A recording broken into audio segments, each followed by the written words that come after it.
नमस्कार, मैं हूं अरुण तोमर। आप देख रहे हैं एशियन न्यूज। विधानसभा का मानसून सत्र इस बार हंगामेदार होने की संभावना है।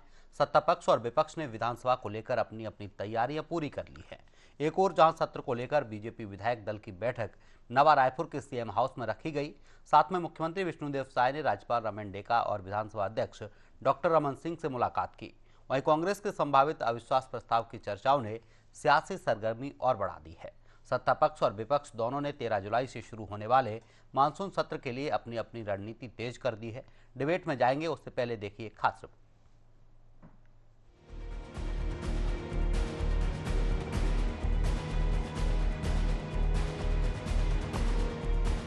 13 जुलाई से शुरू होने जा रहे छत्तीसगढ़ विधानसभा के मानसून सत्र से पहले राजनीतिक गतिविधियां तेज हो गई हैं।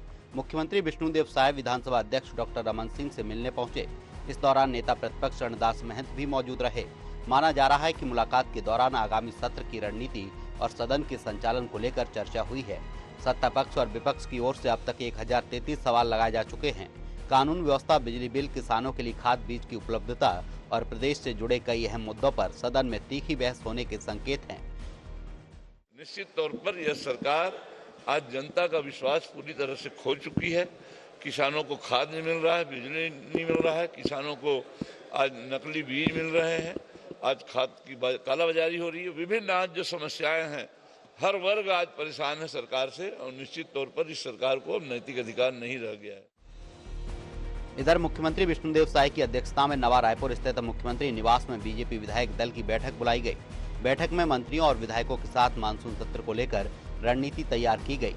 खास बात यह है कि आमतौर पर सत्र शुरू होने से ठीक पहले विधायक दल की बैठक होती है, लेकिन इस बार 6 दिन पहले ही बैठक आयोजित की गई है। बैठक को लेकर संसदीय कार्य मंत्री केदार कश्यप ने कहा कि विधायक दल की बैठक नियमित होती है। सत्र में उपस्थिति पर विधायकों से चर्चा होगी। जो बातों को रखना है इस पर चर्चा करेंगे। विधायकों से बीजेपी के विधायक एग्रेसिव हैं, अपने क्षेत्रों के मामलों को उठाते हैं। सत्ता पक्ष के खिलाफ अविश्वास प्रस्ताव कांग्रेस लाएगी। मामले में संसदीय कार्य मंत्री केदार कश्यप ने कहा कि सरकार पूरी तरह से तैयार है। वहीं स्वास्थ्य मंत्री श्याम बिहारी जायसवाल ने कहा कि सामान्यतः किसी भी सत्र के पूर्व बीजेपी की परंपरा है कि बैठक हो विधानसभा सत्र के मुद्दे को लेकर चर्चा होती है। समय का सदुपयोग हो, इस पर चर्चा करते हैं। प्रदेश हित के विषयों पर चर्चा कर इम्प्लीमेंट करते हैं। सरकार पूरी तरीके से तैयार है, चाहे वो किसी भी परिस्थिति में। कांग्रेस पूरी तरीके से निस्नाबूझ हो चुकी है और हताश है, और इसी के कारण से वो उल-जुलूल बयान दे रहे हैं और इस तरीके से गतिविधियां कर रहे हैं। उनके पास में कोई ऐसे विषय नहीं है जिससे वो सरकार को घेर सके, और इसका विधानसभा में भी दिखाएंगे।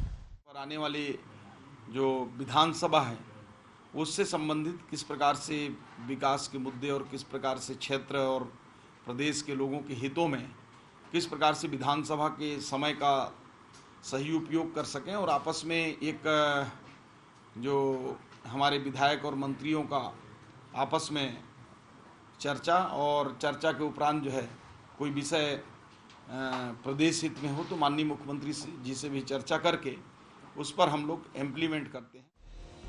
मानसून सत्र में विपक्ष जहां सरकार को कानून व्यवस्था, किसानों और जनहित के मुद्दे पर घेरने की तैयारी में है, वहीं भाजपा सरकार हर सवाल का जवाब देने और अपनी उपलब्धियां गिनाने का दावा कर रही है।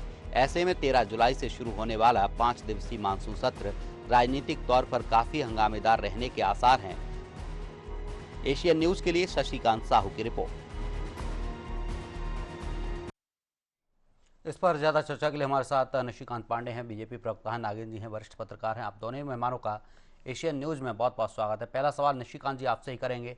आप कह रहे हैं कि विपक्ष के पास कोई मुद्दा नहीं है, विपक्ष नेस्तनाबूद हो चुका है, लेकिन जो 1033 सवाल लगाए गए हैं विधानसभा में, क्या इसमें विपक्ष के सवाल नहीं है? विपक्ष ने सवाल नहीं लगाए हैं, या विपक्ष के जो विधायक हैं वो सदन में नहीं आएंगे, सवाल नहीं उठाएंगे? जी, आपको और दोनों बड़े भाई को संध्या जवाब जी। बिल्कुल, जो आपने बताया कि 1033 प्रश्न लगे हैं, लगना भी चाहिए, और जनहित के विषय को उठाने का, अकाउंटेबिलिटी तय करने का इससे अच्छा कोई माध्यम नहीं हो सकता। और ये जो मतलब जो प्रश्न लगाया गया है उसका स्वागत है, लेकिन उसके साथ दूसरा जो अविश्वास प्रस्ताव की बात करते हैं, जो जनता के बीच में अविश्वास खो चुकी, मतलब विश्वास खो चुकी कांग्रेस अगर अविश्वास प्रस्ताव लाना चाहती तो वेस्टेज ऑफ टाइम है। मुझे लगता है कि चुनाव के बाद आप सभी, मतलब पक्ष और विपक्ष दोनों, जनता के कार्यों के लिए, विकास के कार्यों के लिए, जनहितैषी योजनाओं के लिए और उनके आशा आकांक्षाओं के अनुरूप काम करने के लिए प्रतिबद्धता से आए। आपका स्वागत है। लोकतंत्र में ऐसी ही चर्चाएं और ऐसा ही प्रयास सुंदर विकास की दिशा को तय करता है। मेरा मानना है कि सकारात्मक रूप से अगर आप आते हैं तो वास्तव में प्रदेश की 3 करोड़ की जनता के विकास के लिए, सुरक्षा के लिए और मतलब नए विकास के आयाम को तय करने का एक रास्ता हो सकता है। आप चर्चा कीजिए ना, क्यों नहीं चर्चा करेंगे? आप 18 लाख पीएम आवास पे भी कीजिए, आप लाल आतंक से मुक्त हुए बस्तर पे भी कीजिए, महतारी वंदन पे भी कीजिए, निरंतर लाल के माध्यम से जो विकास के राह सुदूर वनांचल तय करिए, उसमें भी चर्चा कीजिए। आपके जो विषय हैं, जो आप अपने प्रश्न लगाए, उस पर भी आपको जवाब मिलेगा। मात्र हमारा कहना इतना ही है, सकारात्मक पहल से प्रदेश की 3 करोड़ की जनता के हित के लिए आप प्रयास कीजिए, ना कि ऐसा कोई अविश्वास प्रस्ताव जो कि आपको मालूम है कि मुंह की खाएंगे, उसके बाद भी लाने की अगर आप सोच रहे हैं तो मुझे लगता है जनता के समय का आप समय को नष्ट करने का प्रयास करते हैं।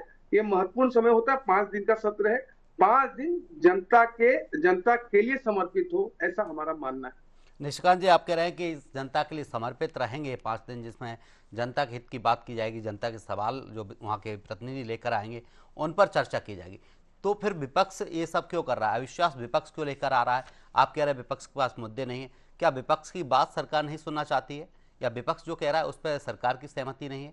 एक बार विपक्ष के साथ बैठकर चर्चा क्यों नहीं की जा सकती अगर जनता के हित की बात है तो? अरुण जी, अविश्वास प्रस्ताव संख्या बल के आधार पे होता है जी। संख्या बल क्या कहता है? ये वेस्टेज ऑफ टाइम नहीं है तो क्या है? आप जनता के हित के विषय को आप उठाइए, वो अकाउंटेबिलिटी रहती है, वहां पे आपको जवाब मिलते हैं। मैं पुनः कह रहा हूं कि जितने आपके सवाल विपक्ष आपके कार्यकाल से खुश नजर नहीं आ रहा। विपक्ष कह रहा है जो वादे किए गए थे, सरकार ने जो वादे किए थे धरातल पर, जो विकास होना चाहिए वो नहीं हो पा रहा है। भ्रष्टाचार लगातार बढ़ रहा है, बेरोजगारी बढ़ रही है।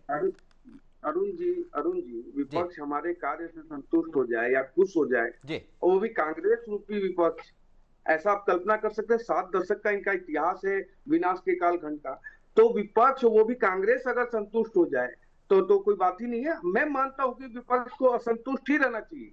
असंतुष्ट होकर प्रदेश के और देश के विभिन्न विषयों को उठा के प्रदेश की जनता के हित के लिए काम करना चाहिए और प्रयास करना चाहिए। अगर ऐसा करते हैं तो सकारात्मक रूप से उनका स्वागत है, अदरवाइज वेस्टेज ऑफ टाइम है, क्योंकि आप प्रदेश की जनता का, प्रदेश के संसाधन का उपयोग उनके हित में ना करके अपने राजनीतिक दुरुपयोग के लिए करना चाहते, तो ये ठीक नहीं है। विधानसभा एक मंदिर है, उस मंदिर के प्रांगण में सिर्फ जनता के हित की बात होनी चाहिए, ना कि अपनी राजनीतिक मंशा को एक रास्ता देने का प्रयास। जी बिल्कुल, नागेंद्र जी के पास जाऊंगा। नागेंद्र जी, विधानसभा सत्र की तैयारियां चल रही हैं, बीजेपी भी जोर शोर से तैयारी कर रही, कांग्रेस भी जोर शोर से तैयारी में लगे। 5 दिन ये बैठकें चलेंगी। क्या लग रहा है कि कार्यकाल शांतिपूर्ण ढंग से चल पाएगा, या फिर जनता की जो कमाई है, जनता का जो टैक्स है, वो यूं ही बर्बाद होता रहेगा? तो महत्वपूर्ण चीज ये क्योंकि समय कम है और इस विधानसभा सत्र में जो भी सत्र होते हैं उनमें खर्च बहुत होता है और ये जनधन, तो इस पे जो काम होना चाहिए वो एक एक पल इसका बहुत ही बहुमूल्य होता है। उससे ऐसा काम नहीं होना चाहिए कि जनहित की उपेक्षा करके सिर्फ उसमें लोरा कुश्ती का दौर चले, तो इससे बचने का प्रयास होना चाहिए। और अभी जो स्थितियां बन रही है, निसंदेह इसमें जमीन पे आई कांग्रेस जो जनता के बहुत निकट है, उसने बहुत सारे मुद्दों को पकड़ा है और उन मुद्दों के आधार पे वो सरकार को घेरने की पूरी तैयारी में नजर आ रही है। और ये जो मुद्दे हैं वो स्वाभाविक रूप से जन जन की चर्चा का विषय है, इसलिए वो कांग्रेस उससे सीधे सीधे जोड़ रही है।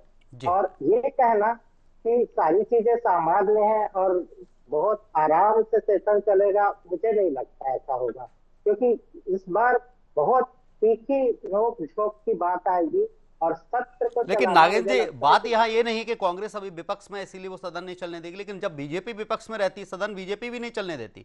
हम कई सरकारों में ये चीजें देख चुके हैं, जब विपक्ष में बीजेपी रहती है तब सदन की कार्रवाई रुकती, आज विपक्ष में कांग्रेस है तब भी सदन की कार्रवाई रुक रही है। तो इसका मतलब ये हुआ कि जनता का कहीं ना कहीं नुकसान हो रहा है। सदन की अगर कार्रवाई रुक रही है तो जनता के हित है, जनता के जो सवाल हैं वो मुद्दे विधानसभा में नहीं उठ पाएंगे। बिल्कुल, कई बार तो ऐसा लगता है कि बड़े सुनियोजित तरीके से ये पूरा का पूरा काम होता है, क्योंकि बहुत सारे ऐसे महत्वपूर्ण प्रश्न जो है वो लग ही नहीं पाते जिनपे सॉल्यूशन आना चाहिए। तो ये जो चीजें होती है, बड़ी अजीब सी परिस्थितियां बनती है। तो स्वाभाविक रूप से सत्र में सार्थक चर्चा होनी चाहिए और तथ्यों के साथ पूरी चर्चा होनी चाहिए, और वो तमाम सवाल उठाए जाने चाहिए, उसके जवाब आने ही चाहिए, जिसके आधार पे जनता के हित के तमाम निर्णय लिए जा सके और योजनाओं के क्रियान्वयन को लेकर जो भ्रम की स्थिति रहती है उसको दूर किया जाए। क्योंकि बहुधा यह होता है कि प्रतिपक्ष घेरता है और जवाबदेह सरकार जो है जवाब से कई बार निरुत्तर भी रहती है या अगल बगल झांकती है। इसका फायदा वो लोग उठाते हैं जो इन सब परिस्थितियों के जिम्मेदार होते हैं। ये सारा आपने समझ लिया होगा, क्योंकि सिस्टम जो है कई बार इन सब चीजों में बिल्कुल मूक दर्शक बना रहता है, लेकिन सारी कार्यवाही में जो बाधा बनती रहती है वो लगभग वही रहती है। अब इस सरकार में लगभग आम जनता वही महसूस कर पा रही है कि काम जमीन पे वो नहीं हो पा रहा है जो अपेक्षित है। तो ये एक बड़ी समस्या है, और सेशन में मुझे लगता है कि कांग्रेस को ठीक है कि प्रतिरोध करना चाहिए, लेकिन इतने संयमित तरीके से करना चाहिए ताकि बाधा भी ना हो और ज्यादा से ज्यादा जनहित के मुद्दों को सामने लाया जा सके। जी बिल्कुल, हमारे साथ अमित श्रीवास्तव कांग्रेस प्रवक्ता जुड़ गए हैं। अमित जी, बहुत बहुत स्वागत है आपका एशियन न्यूज में। सत्ता पक्ष की तरफ से बात करें या बीजेपी की बात करें तो बीजेपी कह रही कांग्रेस के पास कोई मुद्दे नहीं है, अविश्वास प्रस्ताव की बात बीजेपी कर रही है। देखिए अरुण जी, कहते हैं ना कि कहाँ इस दौर में वफा की उम्मीद कर रहे हो। मैं तो एक और चीज कहना चाहता हूँ आज, क्योंकि पांडे जी बैठे हैं तो मैं इससे बदल देता हूँ कि हमको उनसे है वफा की उम्मीद जो जानते नहीं वफा क्या है।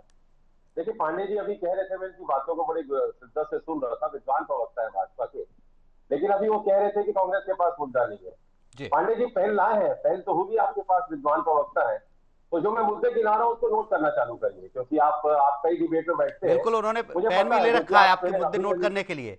विधानसभा में भी जवाब देगी सरकार, और अभी बीजेपी प्रवक्ता निशिकांत जी आपके मुद्दे नोट करने के लिए बैठे हैं। जी, मैं इसलिए नोट करा रहा हूँ कि आपका जनता का समय बचेगा, आपके और प्रवक्ताओं को ये मुद्दा नोट करवा दीजिएगा। देखिए मेरा ये कहना है कि सरकार सिर्फ संख्या बल के आधार पे हम अविश्वास प्रस्ताव नहीं ला रहे हैं, क्योंकि आप भी जान रहे हैं संख्या हमारे पास नहीं है और हम भी जान रहे हैं कि संख्या हमारे पास नहीं है। लेकिन अरुण जी, अविश्वास प्रस्ताव अगर हम लाते हैं तो सरकार की नीतियों के खिलाफ और सरकार की कार्यशैली के खिलाफ जनता की नाराजगी का प्रतीक होगा। और निश्चित तौर पर मैं कहना चाहता हूँ कि सरकार जो दावे कर रही है, और जैसा निशिकांत जी ने कहा अभी मुद्दे नहीं है, तो मैं आपको बता दूं निशिकांत जी, चाहे बेरोजगारी का मुद्दा हो, महंगाई का मुद्दा हो, अपराध का मुद्दा हो, अभी नकली गांव का मुद्दा हो, जिस प्रकार से आप लगातार, आपकी कार्यशैली है ना, आप लगातार पांडे जी, जिस प्रकार से मैं एक और चीज कहना चाहता हूँ कि चिंतन शिविर तो आपका समाप्त हो गया, निश्चित तौर पे 2 दिन आपने चिंतन बहुत किया, लेकिन जनता की चिंताएं समाप्त नहीं कर पा रहे पिछले 3 सालों से। और लगातार आप जो भाषण दे रहे हैं, जनता आपके भाषण में कोई इंटरेस्ट नहीं है, जनता को परिणाम चाहिए पांडे जी। और जनता को तो ये आपने आश्वस्त किया था कि डबल इंजन की सरकार है, डबल फायदा होगा, अब तो ट्रिपल इंजन की सरकार है, लेकिन जनता को 3 गुना परेशानी पर सामना करना पड़ रहा है। और लगातार, जैसे मैंने कहा ना, अगर आप अच्छा काम कर रहे होते तो 1033 प्रश्न नहीं आते। और लगातार मैं आपके माध्यम से कह दूं, अभी तो विधानसभा सत्र चालू नहीं हुआ अरुण जी, लेकिन आप एक चीज और देखिएगा, ये हमारे कोई सवालों का जवाब नहीं देंगे, मैं आपको अभी से बता रहा हूं, क्योंकि जहां इनको पार्टिसिपेट करना चाहिए, जहां इन्हें भाग लेना चाहिए, ये भागते हैं प्रश्नों से। और लगातार ऐसा उलूल जुलूल वहां पर चीजें होंगी कि आपको सवालों का जवाब नहीं। अमित जी, ये मानसिकता आप पहले से कैसे बना सकते हैं कि सत्ता पक्ष आपके सवालों का जवाब नहीं देगा, विधानसभा की कार्रवाई में आपके सवाल नहीं सुने जाएंगे, आपके सवालों के जवाब नहीं दिए जाएंगे? पहले से माइंडसेट कैसे हो सकता है? देखिए मैंने कहा ना, पहले से इतने हमारे बैड एक्सपीरियंस है अरुण जी, हर बार ये तो ऐसे ही करते हैं ना, इनका चाल चरित्र चेहरा ही ऐसे है, ये कोई नई चीज नहीं है हमारे लिए, हम तो 15 साल पहले भी देखे हैं और अभी 3 साल से फिर देख रहे हैं। लेकिन अरुण जी, एक और चीज मैं आपके माध्यम से कहना चाहता हूँ कि सुशासन के दावा करने वाली सरकार जो है वो किसानों के मुद्दों पे लगातार, युवाओं पे और आम जनता के सवालों से भागती क्यों है? और कांग्रेस लगातार, मैं अभी आप पांडे जी से पूछना चाहूंगा कि आप अभी कह रहे थे प्रश्न जवाब नहीं है, प्रश्न नहीं है, पांडे जी आपने खाद उपलब्ध करा दी किसानों को? नकटी गांव का वो आदेश मिला क्या कि जिसके आदेश पे तोड़ने गए थे आप? मिला पांडे जी वादे? तो दिखाइएगा जनता को। दूसरा, बेरोजगारी पे हम बात कर लेते हैं कि जिस प्रकार से रोजगार नहीं मिल रहा है लोगों को, महंगाई कम नहीं हो रही है, और जिस प्रकार से पांडे जी अभी 2 दिन के चिंतन शिविर में क्या सिखाया आपने, यही कि कैसे लोगों को प्रताड़ित करना है, उनके गांव तोड़ना है, कि आपने ये तो सिखाया कि नहीं अपने कार्यकर्ताओं को एक दूसरे की गाड़ियों में आग नहीं लगाना है। तो पांडे जी ऐसे बहुत से मुद्दे हैं, सारी चीजें निशिकांत जी कुछ दिखा रहे हैं, अमित जी आपको निशिकांत जी कुछ दिखा रहे हैं कि प्रदेश में भरपूर खाद उपलब्ध है, इसको लेकर वो स्क्रीन शेयर कर रहे हैं। देखिए मैं वही चीज कहना चाहता हूं कि तुम्हारे फाइलों में गांव का मौसम गुलाबी है, मगर तुम्हारे आंकड़े झूठे और दावे किताबी है। पांडे जी अगर इतना अच्छा होता तो किसान दुखी नहीं रहता इस प्रदेश में। समझिए, आपकी जमीनी हकीकत कुछ और है, लेकिन अमित जी आप कह रहे हैं कि आरोप झूठे हैं, वो दिखा रहे हैं। अगर आप लेखनी पे विश्वास नहीं करते, जो कागज में लिखा हुआ उस पर भरोसा नहीं करते, तो कांग्रेस अपनी तरफ से कोई आंकड़े लाए कि किसान परेशान है, किसानों को खाद नहीं मिल पा रहा है, जमीन पर उतरे, किसानों के साथ आंदोलन करे कि इन किसानों को खाद नहीं मिला है, सरकार इनको खाद देने का काम करे। देखिए अरुण जी, हम तो कह ही रहे हैं किसान तो सड़कों पे हमारे साथ है, हम तो किसानों के साथ सड़कों पे लड़ाई लड़ रहे हैं। अरे इनके तो खाद्य मंत्री ने कहा है कि खाद की कमी हो रही है, इनके नेताओं ने कहा है कमी हो रही है, हम कहा, ये तो इनके जो जिम्मेदार पद पे बैठे वो मान रहे हैं कि कमी हो रही है, इस बार हमको दूसरे ऑप्शन में जाना पड़ेगा। तो these are the basic difference between both the parties कि हम उनके साथ हैं और ये सिर्फ दिखावा कर रहे हैं। और मैंने बताया ना, अभी आपने कहा कि आप ऐसा कैसे कर सकते, कैसे कह सकते, how can you say that, कि अभी तो हुआ नहीं है सत्र, लेकिन जो पुराने सत्र का हमारे पास एग्जांपल है, सरकार से कोई उम्मीद नहीं ना इस प्रदेश को, ना हमारे विपक्ष को। ठीक है, निशिकांत पांडे जी के पास जाऊंगा। निशिकांत पांडे जी, अभी अमित श्रीवास्तव जो आरोप लगा रहे हैं कि प्रदेश में खाद की किल्लत है, किसान परेशान है, ये जो आपके आंकड़े हैं किताबी आंकड़े हैं, जमीनी स्तर पर स्थिति वैसी नहीं जैसी बीजेपी दिखा रही है। अरुण जी हमारे बड़े भाई बहुत विद्वान व्यक्ति हैं, लेकिन उन्होंने जो बातें रखी एक एक करके जवाब दूंगा। पहले तो उन्होंने जो बात रख रही थी, मतलब जो उनका एक स्टाइल है लाइनों से जोड़ के, तो मैं उसी लाइन पे कहता हूँ, प्रदेश की जनता कांग्रेस से क्या कह रही है। प्रदेश की जनता कांग्रेस से कह रही है कि उनको उम्मीद है कि हम उनकी मदद करें। चाकुओं की पसलियों से गुजारिश तो देखिए, इस प्रकार से उम्मीद कर रहे हैं कांग्रेस पार्टी प्रदेश की जनता से। खाद की बात करते हैं, वास्तविकता थी, इसमें कोई किंतु परंतु नहीं। अमित श्रीवास्तव जी बड़े चैनल पे ये बात कह रहा हूँ कि वैश्विक संकट में खाद की उपस्थिति, उपलब्धता एक चुनौती थी। प्रदेश की सुशासन की सरकार ने उस चुनौती को स्वीकार करते हुए ये उपलब्धता की। और किसान आंदोलित है कहाँ, किस ब्लॉक में, मुझे तो नहीं दिखा। अमित श्रीवास्तव जी, अरुण जी और बड़े वर्मा जी पत्रकार बैठे हैं, किन्हीं को नहीं दिखा होगा। विषय यह है कांग्रेस पार्टी करना क्या चाहती है कि आंख में धूल झोंक के मुद्दे लाना चाहती है। आप जब विधानसभा के अंदर आएंगे साहब, मैं आपसे एक अनुरोध कर रहा हूं बड़े भाई, विधानसभा 5 दिन का है, 5 दिन वॉकआउट मत करो। आप जितना सख्त सवाल पूछना चाहते हैं आप पूछिए, उसका जवाब मिलेगा आपको 100%। अगर जनता के हित की बात करना चाहते हैं, आप पाखंडी राजनीति करना चाहते हैं, आपने कहा विपक्ष का अनुभव ऐसा है, 7 दशक का विपक्ष का अनुभव है, तब भी इतना सकारात्मक रूप से हम बात रख रहे हैं। आप 15 साल 20 साल में ही नकारात्मक हो गए साहब।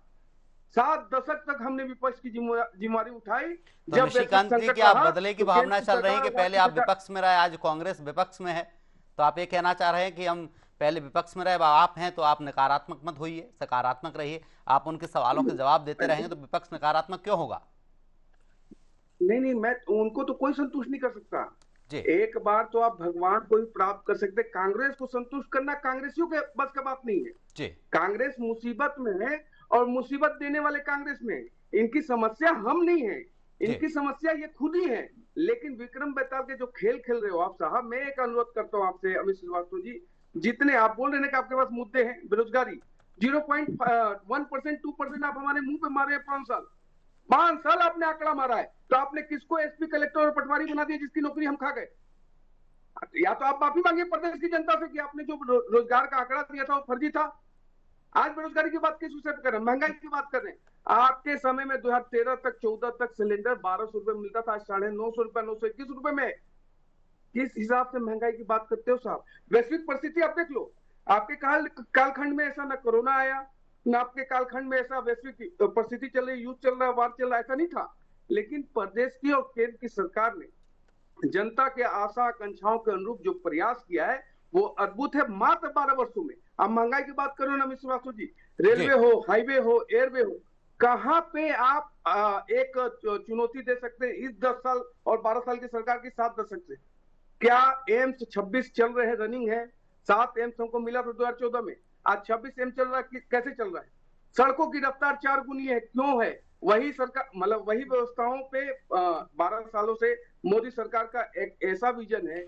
आप सोचिए, निशिकांत जी, आप कह रहे हैं कि हम सवालों के जवाब देने के लिए तैयार हैं, लेकिन विपक्ष चर्चा नहीं करना चाहता। तो छत्तीसगढ़ में देखा, पोस्टर वॉर लगातार जारी रहता है, एक के बाद एक पोस्टर शेयर किया जाता है। सरकार ऐसा पोस्टर शेयर क्यों नहीं करती कि हम सवालों के जवाब देने के लिए तैयार हैं, विपक्ष आए विधानसभा में और विधायक बैठे और हम उनके सवालों के जवाब देंगे? अरुण जी, आपने बोला और शाम तक ये जारी हो जाएगा जी, 100%। आपके निवेदन को स्वीकार करते हुए 100% जारी हो जाएगा। जी। हर कांग्रेस का हर नेता से ये अनुरोध करते हुए, चुनौती देते हुए नहीं, अनुरोध करते हुए कि जनता के हित के लिए आप 90 विधायक, मतलब हम और कांग्रेस दोनों, जी, एक बार तो पक्ष विपक्ष है, लेकिन हम प्रदेश के जनता के विकास के एक सारथी के रूप में काम करते हैं, सेवक के रूप में काम करते हैं। तो क्या 90 विधायक एक सूत्र से प्रदेश के 3 करोड़ की जनता की रक्षा, सुरक्षा, विकास के लिए हम एक स्वर में बात नहीं कर सकते? क्या करना चाहिए? हम जब बाहर निकलेंगे विधानसभा के बाहर, तब पक्ष विपक्ष हो सकते हैं। ठीक है। वो तो मंदिर है। अमित श्रीवास्तव जी के पास जाऊंगा। अमित श्रीवास्तव जी, अभी बीजेपी प्रवक्ता कह रहे हैं, क्या प्रदेश की जनता के लिए हम एकजुट नहीं हो सकते? प्रदेश के विकास के हित की बात एकजुट होकर नहीं कर सकते? हर चीज में पक्ष विपक्ष ढूंढना ठीक है क्या? बहुत अच्छी बात करी पांडे जी ने। साथ इतनी सद्बुद्धि बीजेपी के और नेताओं को आती तो उनकी जो गिरती हुई क्रेडिबिलिटी है वो रुक जाती। देखिए, मैं निश्चित तौर पे उनकी बात से सहमत हूँ कि 90 विधानसभा के 90 विधायकों को एक होना चाहिए और छत्तीसगढ़ के हित में। लेकिन पांडे जी, इन 3 सालों में आपने कभी विपक्ष को कॉन्फिडेंस में लिया? आपने कभी विपक्षी विधायकों को बुला के पूछा कि उनके क्षेत्र में क्या समस्या है? आपने कभी जनता से पूछा कि आपको क्या चाहिए, आपकी इच्छा, आपकी क्या आकांक्षाएं हैं? अभी आप आकांक्षा और इच्छा की बात कर रहे थे पांडे जी। अभी बड़ी बड़ी तकरीर आप कर रहे थे कि रोड बना दिए, हाईवे बना दिए। पांडे जी, ये देश चलेगा जनता की मर्जी से, माई वे और हाईवे से नहीं चलेगा। और जिस प्रकार से हाईवे अभी लीक हुआ है, इसलिए मैं कहता हूं ये वीक सरकार है, ये लीक सरकार है। अभी आप देखिए, पूना बॉम्बे हाईवे लीक हो गया। अरे वहां छोड़िए, रायपुर के रेलवे स्टेशन में पानी जिस प्रकार से गिर रहा है, क्या भ्रष्टाचार करते हो पांडे जी? और कहते हो भ्रष्टाचार में 0 टॉलरेंस है। अरे आपका एक ही नीति है कि गरीबों को बर्बाद करो, अमीरों का आवाज करो, गरीबों से खींचो, अमीरों को सींचो। वो दिखा नकती गांव में। और अभी आपने कहा तो मैं आपको आश्वस्त करना चाहता हूं पांडे जी, अगर आपकी सोच अच्छी होगी, क्योंकि मेरा ये मानना है कि जो कहते हैं ना कि आप कहना आपका कुछ होता है, करना कुछ और रहता है। निश्चित तौर पे आप अच्छे व्यक्ति है। आपकी थोड़ी सी सद्बुद्धि अगर आपके बड़े नेताओं को मिल जाए तो मुझे लगता है छत्तीसगढ़ का उद्धार हो जाएगा। लेकिन कहते हैं पांडे जी की छोटी सोच और पैर में मोच आदमी को बहुत आगे नहीं ले जाती है। आप पहले बड़ा दिल दिखाइए, आप बुलाइए विपक्षियों को, पूछिए। आप विपक्षी मत समझिए, प्रतिपक्ष समझिए। और हम 3 करोड़ छत्तीसगढ़िया ये चाहते हैं कि छत्तीसगढ़ का विकास हो, छत्तीसगढ़ में उन्नति हो, प्रगति हो छत्तीसगढ़ हमारा। तो उसके लिए अगर आपको कभी हमारी मदद की जरूरत पड़े तो Pandey ji, we are always. ठीक है, समय का अभाव है, रोकना चाहूंगा आप दोनों को ही। हमारे साथ निशिकांत पांडे, बीजेपी प्रवक्ता, वरिष्ठ पत्रकार, हमारे साथ नागेंद्र जी और अमित श्रीवास्तव जी हमारे साथ कांग्रेस प्रवक्ता जुड़े। आप तीनों मेहमानों को तमाम चर्चा के लिए बहुत बहुत शुक्रिया। तो छत्तीसगढ़ के मानसून सत्र की तैयारियां शुरू हो गई। 1033 प्रश्न लगाए गए हैं, लेकिन विपक्ष अविश्वास प्रस्ताव लाने की तैयारी में है। वहीं सत्ता पक्ष का कहना है कि विपक्ष चर्चा नहीं करना चाहता, इससे प्रदेश की जनता का नुकसान होगा। फिलहाल के लिए हमारे इस डिबेट में इतना ही। आप देखते रहिए एशियन न्यूज। नमस्कार।